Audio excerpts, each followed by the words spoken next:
C'est une longue histoire. Ça vient de très très loin parce que ça vient de l'enfance, de l'adolescence. Donc c'est un texte que j'ai découvert dans la bibliothèque de mon oncle en Bretagne à l'âge de 17 ans. Voilà. Et donc il y avait ce texte, je l'ai lu et j'ai été extrêmement ému par ce texte, mais sans le comprendre. Je n'ai pas compris ce texte. Mais c'est resté comme une des premières lectures très importantes. Et après, quand j'ai décidé de faire du théâtre, quand j'ai fait le conservatoire de région de Rennes, par exemple, j'ai travaillé quelques scènes du partage de midi sans comprendre. Et puis, quelques années plus tard, j'ai passé le concours du conservatoire de Paris. Et je suis rentré au conservatoire de Paris avec une scène du partage de midi, sans comprendre. Et puis quand on a travaillé 3 ans au conservatoire, et la dernière année, je travaillais avec Valérie Dréville, on travaillait sur Claudel, et je suis sorti du conservatoire de Paris avec une scène du partage de midi, sans comprendre. Je dis ça parce que je pense qu'il y a des textes qui sont des objets mystérieux. C'est-à-dire que si on les met en scène, c'est pour essayer peut-être à un moment donné d'arriver à la lumière ou de comprendre quelque chose. Alors, comme tu le sais, puisque tu joues dedans, hein, tu joues Mézard, il ne faut pas comprendre, mon pauvre monsieur, il faut perdre connaissance, etc. Donc il y a une lutte dans ce personnage de Mézard dans le partage du midi entre justement une approche du monde, on va dire une approche du monde avec la tête, plus intellectuelle, et puis qui est en contradiction avec un désir qui est un désir extrêmement puissant, extrêmement sexuel, je dirais. Voilà.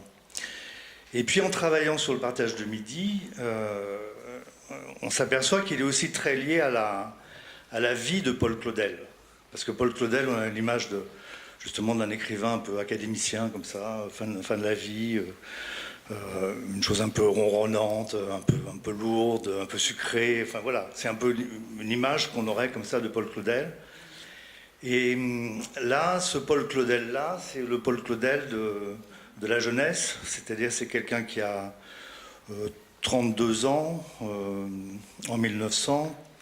C'est quelqu'un qui a eu une illumination incroyable, qu'il ne s'explique pas d'ailleurs. Et donc il décide à cette époque-là de vouer son existence et sa vie entière dans un don absolu de lui-même à Dieu. Voilà. Donc il revient, il était un peu ambassadeur en Chine, il revient en France avec la ferme intention de vouer sa vie à Dieu. Et dans une retraite, dans une abbaye l'abbaye de Ligugé, qui est l'abbaye des Bénédictins à côté de Paris, il pose directement la question à Dieu de ce désir-là, et Dieu lui répond non. Alors ce non est un non catégorique. C'est un non qui lui pose une question terrible, parce que s'il veut se donner complètement, et on lui répond non.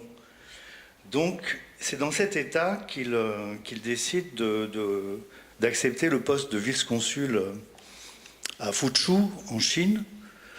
Donc il prend le bateau dans cet état-là, et sur ce bateau, il rencontre une femme mariée, avec 4 enfants, 4 garçons, un mari.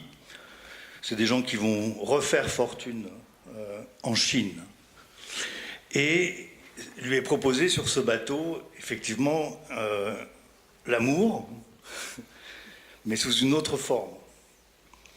Et donc le partage dont il s'agit, c'est un partage aussi entre, je dirais, 2 formes d'amour, qui sont quand même aussi le même amour. Il y a un amour qui se voulait absolu parce qu'il était spirituel, donc détaché de la sexualité, détaché du corps, détaché de l'érotisme, une pure abstraction comme ça, passionnelle. Et de l'autre côté, il y a cette tentation pour la première fois, donc il est vierge, hein, Paul Claudel, et il rencontre cette femme. Arrivé à Fuzhou, donc il devient l'amant, donc cette histoire se consume, on va dire, pendant 4 ans. Et puis, 4 ans plus tard, en 1904, en fait, Rosalie Vetsch, Donc la femme qu'il a rencontrée, qui est une étrangère, c'est très important. Ce n'est pas une Française, c'est une femme étrangère d'origine polonaise. Donc cette femme est enceinte de Paul Claudel, et donc Paul Claudel renvoie, on va dire, Rosalie en Europe. Il y a un début de correspondance, parce qu'il y a les lettres de Paul Claudel à Izé qui viennent de sortir chez Gallimard, donc c'est resté très longtemps secret, cette histoire d'adultère. Et donc Paul est resté en Chine avec le mari de Rosalie Vetsch, donc Francis Vetsch, et il commence à écrire donc à cette femme qui revient en Europe enceinte de Paul. Et elle répond 2 lettres. Donc première escale, elle répond ça va, il fait chaud, bon, j'ai un peu des nausées, etc. J'ai acheté une petite robe voilà, pendant l'escale, et puis une 2e lettre, et puis après plus rien. C'est ça qui est merveilleux, enfin je sais pas. C'est que tout d'un coup, elle ne donne plus aucune nouvelle. Et là, Paul se met à écrire, à questionner, à écrire. Pourquoi tu ne réponds pas? Et tout d'un coup, ce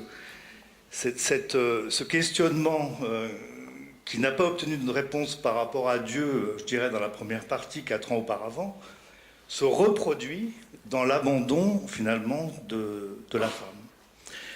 Et donc, dans la vraie vie, en fait, elle a rencontré un autre homme sur le bateau, Rosalie Vetsch. Un 3e, en fait. Oui. Parce qu'elle a besoin de types un peu solides. Elle a besoin de types qui gagnent un peu d'argent pour nourrir ses enfants.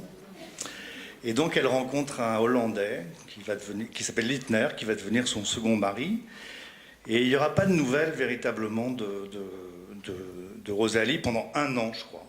C'est pas mal. Et il apprend par la nourrice, en fait, voilà, la cousine, je ne sais plus, de Rosalie Vetsch, qu'elle a eu cet enfant qui s'appelle Louise et qui n'a jamais porté le nom de Claudel. Je raconte tout ça parce que c'est très important. Et donc, il rentre en France, il écrit ça, complètement dans cette douleur-là, c'est-à-dire d'avoir été doublement abandonné. Donc c'est un être qui est complètement questionné, qui vient de découvrir l'amour charnel féminin. Voilà, enfin, c'est un être quand même dans un état d'ébullition, je ne sais pas comment dire, avec une grande semence à défendre, comme il dit lui-même dans la pièce. Et il écrit ça, et il le met dans un tiroir, et puis on n'en parle plus pendant presque 50 ans. Il faut que Jean-Louis Barrault monte le Soulier de satin en 1948 pour que Claudel autorise Jean-Louis Barrault, en qui il avait confiance, à monter Partage de midi. Voilà. Alors, mais Claudel réécrit un peu, il adoucit les choses, il raisonne un peu plus, il fait des jolies choses avec ça. Voilà. Et nous, ce qu'on a choisi de faire avec Stan, c'est la version de 1906, parce que la version de 1906, c'est un peu comme Bâle, quoi. Ce sont des textes qui sont, je sais pas, qui sont possédés. C'est une chose, c'est très difficile de les décortiquer, d'avoir une seule analyse là-dessus ou un seul point de vue. Ça va dans tous les sens. Et c'est un texte, bon, on a commencé à travailler, hein, parce qu'il faut un peu de temps. On a commencé à travailler et tous les jours, on s'aperçoit de la folie, en fait, du talent. Enfin, c'est même pas du talent, c'est quelque chose de très, très particulier, très intense et très précis aussi. C'est-à-dire qu'il n'y a pas cette espèce de sucrerie poétique qu'on prétend trouver dans l'écriture de Claudel. C'est une écriture qui est inconsciente, quoi. Voilà, c'est vraiment très beau. Hein. C'est beau, mais à pleurer, quoi.